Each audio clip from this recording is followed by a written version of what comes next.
Des adultes en classe pour apprendre l'art divinatoire du Fa. Devant ses élèves, le professeur Akoli Ametokolo explique cette tradition divinatoire. Son instrument principal est ce chapelet de cordes et de coques de noix, appelé au Togo kpélé. Le professeur parle aussi des colliers d'initiation ou encore de la baguette et du plateau divinatoire. Le Fa est lié au culte vaudou, qui se retrouve sur la côte ouest africaine et aussi dans les Amériques, parfois sous d'autres formes.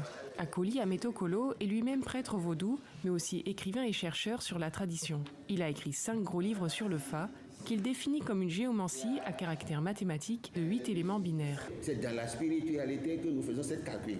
Le pile et la face. Donc 8 là, 1, 2, 3, 4, signifie les 4 éléments du cosmos qui se doublent. Le Fa aide à surmonter, à triompher les obstacles.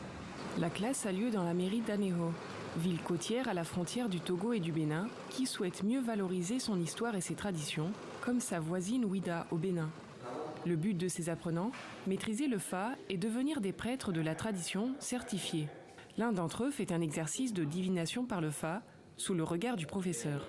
Dossé Akpamagbo se place alors dans la peau d'un prêtre, appelé au Togo Bokono.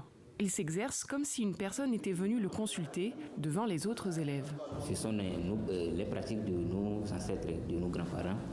Mais aujourd'hui, à cause de la colonisation, bien l'installation des églises, on a vu qu'on commence par perdre nos connaissances peu à peu.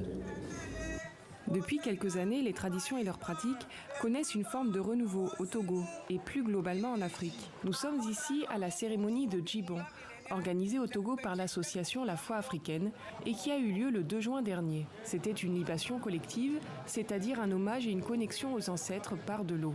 Cette fête, ravivée il y a quelques années, a eu lieu simultanément dans plusieurs pays africains, dans les Caraïbes et la diaspora.